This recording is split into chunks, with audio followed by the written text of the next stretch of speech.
இயேசு கிறிஸ்துவின் இனிதான நாமத்தில் இன்றைய ஆவிக்குரிய சிந்தனைக்கு உங்களை அன்புடன் வரவேற்கின்றோம். இப்போதும் ஒரு பாடலுக்கு பின்பு உங்கள் சிந்தையை தெளிவிக்கும் ஆவிக்குரிய செய்தியை கேட்கலாம். நிறைவேற்றிடுவார் தன் நாமத்தினால், செய்ய முடியாதவைகள் ஒன்றுமில்லை. நிறைவேற்றிடுவார் தன் நாமத்தினால், செய்ய முடியாதவைகள் ஒன்றுமில்லை. சிங்கக்கெபியிலும் அக்கினியிலும், சிங்கக்கெபியிலும் அக்கினியிலும் அவர் சமூகம் உள்ளதினால், என்னை அழைத்தவர் உண்மையுள்ளவர், அன்பின் வாக்கு தத்தங்களை தந்தவர், எந்தன் வழிகளில் என்னை காப்பவர், என்று முன்னை நடத்திடுவார். ஆண்டவர் இரட்சகருமாக இயேசுவின் இனிதான நாமத்தில் அந்த புதிய மாதத்திலே உங்களை வாழ்த்துவதில் மிகுந்த சந்தோஷம் அடைகிறேன். கடந்த 11 மாதங்கள் வேகமாய் முடிவடைந்து விட்டது. அது இந்த வருடத்தின் கடைசி மாதமாகிய இந்த டிசம்பர் மாதத்திலே கர்த்தர் நம்மை வரும்படியான பாக்கியத்தை கொடுத்திருக்கிறார். அன்போடு கூட உங்களை ஒவ்வொரு வாழ்த்துகிறேன். இந்த நாளில் வேதத்திலிருந்து ஒரு வசனத்தை வாசித்து நாம் தியானிக்கலாம். ஆதியாகமத்தின் புஸ்தகம் 28 அதிகாரம் 15 வசனத்தை நான் வாசிக்கிறேன். நான் உன்னோடு இருந்து நீ போகும் இடத்திலெல்லாம் உன்னை காத்து இந்த தேசத்திற்கு உன்னை திரும்பி வர பண்ணுவேன். நான் உனக்கு சொன்னதை செய்யும் அளவும் உன்னை கைவிடுவதில்லை என்றார். யாக்கோபை பார்த்து ஆண்டவர் இதை சொல்லுகிறார், நான் உன்னோடு கூட இருப்பேன். அதோடு மட்டுமல்ல, நீ போகிற இடத்திலெல்லாம் உன்னை பாதுகாப்பேன். மீண்டுமாய் உன் தேசத்திற்கு நான் திரும்பி வர பண்ணுவேன். நான் உனக்கு சொன்னதை செய்யும் அளவும் உன்னை கைவிடவே மாட்டேன். ஆண்டவர் என்ன சொல்ல விரும்புகிறான்? நான் உனக்கு சொன்னதை செய்வேன். ஒரு மனிதனுக்கு ஒரு வாக்கு கொடுத்தாலும் வார்த்தை சொன்னாலும் செய்வார் அல்லது செய்ய முடியாமல் கூட போய்விடும். ஆனால் நம்முடைய ஆண்டவர் சொன்னதை செய்து முடிக்கிற தேவன், திட்டம் பண்ணினதை நிறைவேற்றுகிற தேவன். அதை நாம் மறந்து விடவே கூடாது. சூழ்நிலைகள் சாதகமாக இருக்கிறதோ இல்லையோ, ஆண்டவர் சொன்னதை நிறைவேற்றுவதிலே மிகவும் கண்ணும் கருத்துமாயிருந்து அதிலே செய்வதற்கு வல்லவராயிருக்கிறார். இந்த சூழ்நிலையில் யாக்கோபை பார்த்து சொல்ல, தன் தகப்பன் வீட்டிலிருந்து தன்னுடைய மாமா வீட்டிற்கு ஜீவன் தப்ப போய் கொண்டிருக்கிறார். சொந்த சகோதரன் விரோதமாய் எழுந்தபடியினாலே அவன் ஜீவனை காத்துக்கொள்வதற்காக தாய் தந்தையினால் அனுப்பப்படுகிறான். காட்டின் வழியான பிரயாணம், இரவு வந்து விட்டதுனால ஒரு கல்லை எடுத்து படுத்து தூங்கும் பொழுது கர்த்தர் யாக்கோபுக்கு சொப்பனத்தில் தன்னை வெளிப்படுத்துகிறார். எப்படி வெளிப்படுத்தி தான் சொல்லுகிறான், உன்னோடு கூட நான் இருப்பேன். அதோடு மட்டுமல்ல, நீ படுத்திருக்கிற இந்த பூமியை உனக்கு உன் சந்ததிக்கும் கொடுப்பேன். உன்னுடைய சந்ததி பூமியின் தூள்களைப் போல அதிகமாக இருப்பார்கள். எண்ண முடியாது. வடக்கையும் தெற்கையும் கிழக்கையும் மேற்கையும் எல்லா இடமும் நீ பரவி இருப்பாய். உனக்குள்ளும் உன் சந்ததிக்குள்ளும் பூமியில எல்லா ஜனங்களும் ஆசீர்வதிக்கப்படும் என்று வாக்கு கொடுக்கிறார். அதை சொல்லிவிட்டு தான் அந்த வார்த்தை சொல்ல, நான் உனக்கு சொன்னதை செய்வேன். அப்படியே தேவன் நிறைவேற்றி கொடுக்கிறார். ஆனால் 20 ஆண்டுகள் எடுத்தது.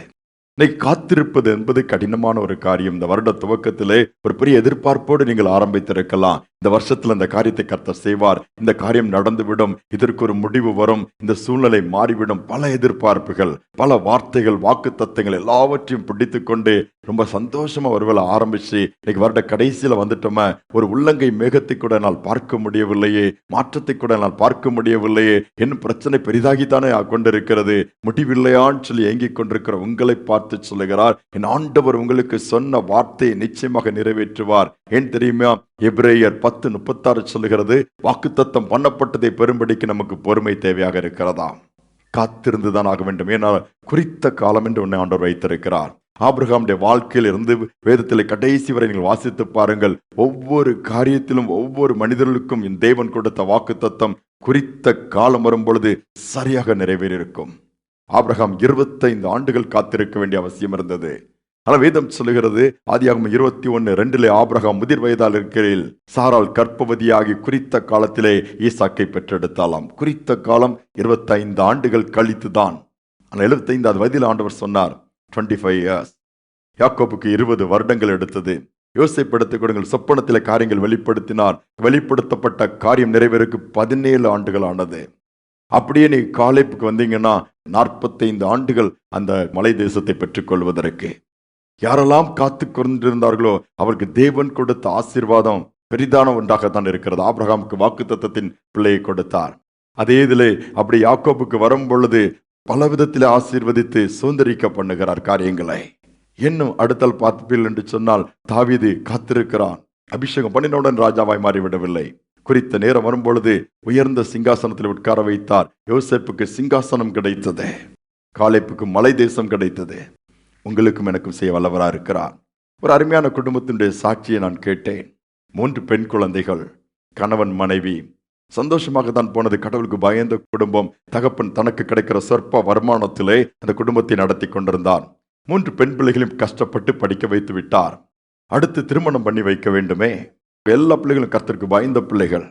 ஆனால் மூத்த மகள் இருக்கிறாள், அடுத்த 2 பிள்ளைகள் இருக்கிறாள். படித்து ஏதோ சிறு வேலைகளை செய்ய ஆரம்பித்தார்கள். மூத்த மகளுக்காக பையனை தேடலாம் என்று சொல்ல தகப்பனும் தாய் முயற்சி எடுக்கும் பொழுது, அப்பா நீங்க வெயிட் பண்ணுங்க, ஆண்டவரே அனுப்புவேன்னு சொல்றாரு சொல்லும்போது பெற்றோர்கள் அதை ஏற்றுக்கொள்ள முடியவில்லை. சரி கொஞ்சம் பொறுத்து பார்க்குறாங்க. கொஞ்ச நாள் ஆகுது, 25 வயசு, 26. என்ன யாருமே வரலையம்மா, நம்ம போனால் தானேப்பா பையனை பார்க்க முடியும், நம்ம கேட்டால் தானே, நம்ம கேட்டோன்னா நம்ம வீட்டில் எந்த வசதியுமே இல்லை, நம்ம போய் கேட்டால் நம்ம நிறைய பணம் கொடுக்க வேண்டியது இருக்கும், நிறைய டிமாண்ட் பண்ணுவாங்க. ஆண்டவர் வாக்கு கொடுத்திருக்கிறார், நிச்சயமாக செய்வார். நாட்கள் சென்றது, எந்த ஒரு மணமகன் வீட்டாரும் வரவில்லை. ஆனால் பெற்றோர்கள் சோர்ந்து போய்விட்டால் இந்த மகளும் ஆண்டவருக்குள் தன்னை திடப்படுத்தி கொண்டே இருக்கிறாள். 2 தங்கச்சி குடும்ப வாழ்க்கை பாதிக்கப்படுகிறது. நீ இப்படியே இருந்தால் எப்படி? ஒரு நாள் இந்த மூத்த மகள் சொல்லுங்க, அப்பா தப்பா நீங்க வேணா தங்கச்சிமா இருக்கு, பையனை பார்த்து ஏதாவது நல்ல மாப்பிள்ளை கிடைச்சா கட்டி வச்சிருங்க. முயற்சி எடுக்கிறார்கள். மணமகனை தேடி போய் 2 பிள்ளைகளுக்கும் திருமணம் பண்ணி வைக்கிறார்கள். கடன் பிரச்சனை அதிகம். இப்பொழுது அந்த தகப்பன் அந்த மகளை பார்த்து சொல்லுகிறார், உனக்கு ஒருவேளை ஒரு மணமகன் வீட்டார் வந்தாலும் திருமணம் பண்ணி வைக்கின்ற 5 பைசா கூட கிடையாது, ஏற்கனவே கடன் பட்டு இருக்கிறோம். அன்றைக்கு நீ ஏதாவது முடிவெடுத்து செஞ்சிருக்கலாமே, வேஸ்ட் பண்ணிட்டு 30 வயதை நீ தாண்டி விட்டாய், உனக்கு ஒரு வாழ்க்கை உண்டாகுமா? தகப்பனின் கேள்வி, தாய்வின் கேள்வி. இப்ப ஆனாலும் சோர்ந்து போகவில்லை.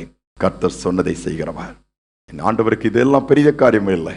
ஆண்டவரை சார்ந்திருந்தால், நம்பியிருந்தால், தாவீது சொன்ன போல நான் நம்புகிறது என் தேவனாலே வரும் என்று சொல்லிக் கொண்டிருந்தார். வெளி தேசத்திலிருந்து ஒரு குடும்பத்தார் வந்தார்கள். அந்த ஊருக்கு வந்து அந்த போதகரை அணுகினார்கள். ஒரு பிள்ளை இருந்தால் நல்லா இருக்குமா, ஆண்டவருக்கு பயந்த பிள்ளை. அந்த போதகர் சொல்லி இப்படி ஒரு பிள்ளை இருக்கிறது, ஆனால் வயது 30 தாண்டி விட்டது, பரவாயில்ல, என் பையனுக்கு 35 இயர்ஸ் ஆக போகுது, ஆனால் அவங்ககிட்ட எதுவுமே இல்லையே பணமே, நாங்கள் பார்த்து கொள்கிறோம். பாருங்கள், பேசுகிறார்கள். அந்த பிள்ளைக்கும் சமாதானம் உண்டாகிறது. ஏற்ற நேரத்தில் திருமணம் நடக்கிறது. முழு பொறுப்பையும் மணமகன் வீட்டார் எடுத்துக்கொண்டார்கள். திருமணம் முடிந்து அந்த மகளை தன்னுடைய அந்த வெளி தேசத்திற்கு அழைத்து சென்றார். எல்லா விதத்திலும் ஆசீர்வாதத்தை கர்த்தர் கட்டளையிட்ட உடனே அடுத்த 1 வருஷத்திலே குழந்தை. டக்குன்னு காரியங்கள் நடக்க ஆரம்பிச்சது. அதோடு ஆண்டவர் விட்டு விடவில்லை. அந்த மகனும் கர்த்தருக்கு பயந்தபடியினாலே அவர் குடும்பத்தினுடைய அத்தனை கடனையும் அவன் அடைத்தான். அவனுடைய தங்கைமார்களுக்கும் உதவி செய்து நல்ல நிலைமைக்கு கொண்டு வந்தானாம். யோசித்து பாருங்கள், என் ஆண்டவர் சொன்னதை செய்கிறவர். பொய் சொல்ல மனிதன் அல்ல, மனமாற மனுபுத்திரன் அல்ல. இத்தனை 11 மாதங்கள் காத்திருந்து விட்டோம், 11 மாதங்கள் போராடி விட்டோம், 11 மாதங்கள் ஜெபித்து விட்டோம், 11 மாதங்கள் உபவாசித்து விட்டோம், எல்லா முயற்சிகளும் எடுத்து விட்டோம், எதுவுமே நடக்கலன்னு சொல்ற உங்களை பார்த்து தான் ஆண்டவர் சொல்லுகிறார், இந்த மாதத்திலும் அவரால் செய்ய முடியும். அவர் குறித்த காலத்தை வைத்திருக்கிறார். அது யாரும் தடுக்க முடியாது. ஆண்டவரே சொல்லியிருக்கிறாரே, நான் செய்கிறதை தடுப்பவன் யார்? எல்லாவற்றையும் செய்ய வல்லவருடைய கரத்தில் நம்முடைய வாழ்க்கை அர்ப்பணிப்போம். நாமும் ஆண்டவர் நியமித்த கிரியைகளை செய்ய தொடர்ந்து முன்னேறி செல்வோம். என்னென்ன காரியங்கள் ஆண்டவர் நம்மிடத்தில் எதிர்பார்க்கிறார்களோ இந்த மாதத்தில் அவைகளை செய்வோம். ஜெபிப்போம். அன்பின் தகப்பனே, புதிய மாதத்தை கொடுத்திருக்கிறீங்க. இந்த புதிய நாள் காலை நேரத்தில் நம்முடைய சமூகத்துல தாழ்த்தி வந்திருக்கிறோம்ப்பா. யாக்கோபுக்கு வாக்கு கொடுத்தீங்க, நிறைவேற்றினீங்கப்பா. ஆபிரகாமுக்கு வாக்கு கொடுத்தீங்க, நிறைவேற்றினீங்கப்பா. ஒவ்வொருடைய வேதத்திலே பார்க்கிறோம், வாக்கு மாறாத தேவன் என்பதை நீர் காண்பித்திருக்கிறீர். ஆனால் அதற்கு இடைப்பட்ட காலம் கடினமான காலம் அப்பா. இந்த நாளத்தில் போராட்டத்தின் பாதைகளே, நெருக்கத்தின் பாதைகளே, சோதனையின் பாதைகளே, பலவீனத்தின் பாதைகளே நம்பிக்கை இழந்து போயிருக்கிற பிள்ளைகள் இந்த செய்தியை கேட்க நேரிட்டால் என் ஆண்டவர் நம்பிக்கை கொடுத்து, தட்டி கொடுத்து, தைரியப்படுத்தி, பலப்படுத்தி நான் சொன்னதை செய்வேன் என்று சொல்லுங்கப்பா. காதுகளில் இந்த சத்தத்தை தொன்னிக்க பண்ணுங்க. இருதயத்தில் அந்த காரியங்கள் உணர்த்தப்படட்டும் அப்பா. கண்கள் காலத்திற்கு அப்பாற்பட்ட ஆசீர்வாதத்தை பார்க்கட்டும். உம்முடைய வலதுகரம் பிள்ளைகளை பிடித்து நடத்தட்டும். ஒவ்வொரு நாளும் நீர் கூட இருப்பீராக. எல்லாவற்றையும் திருப்பிக் கொள்கிற ஒரு மாதமாய், எல்லாவற்றிலும் நன்மைகளை சுதந்திரிக்கிற ஒரு மாதமாய், காத்திருந்த காரியங்களை பெற்றுக் கொள்கிற ஒரு மாதமாய் ஒவ்வொருடைய மனமும் திடப்படுவதாக, பலப்படுவதாக. நீ சொன்னதை செய்து முடிக்க போவதற்காக நன்றி. தாழ்த்தி ஒப்புக் கொடுக்கிறேன். வழி நடத்தும் துதிகனமை ஏற்றுக்கொள்ளும் இயேசுவின் நாமத்தில் பிதாவே, ஆமென், ஆமென். கர்த்தர் சொன்னதை செய்து முடிக்க வல்லவராக இருக்கிறார். நிச்சயமாக செய்வார். இந்த நம்பிக்கையோடு இந்த மாதத்தை நாம் தொடங்குவோம். கர்த்தருடைய கிருபை நம்மோடு கூட இருப்பதாக. ஆமென். பொய் சொல்ல ஒரு மனுஷனல்ல, மனம் மாற மனு புத்திரனல்ல. பொய் சொல்ல ஒரு மனுஷனல்ல, மனம் மாற மனு புத்திரனல்ல. நம்பத்தக்கவர் உண்மையுள்ளவர், நம்பத்தக்கவர் உண்மையுள்ளவர், சொன்னதை செய்பவர், சொன்னதை செய்பவர்.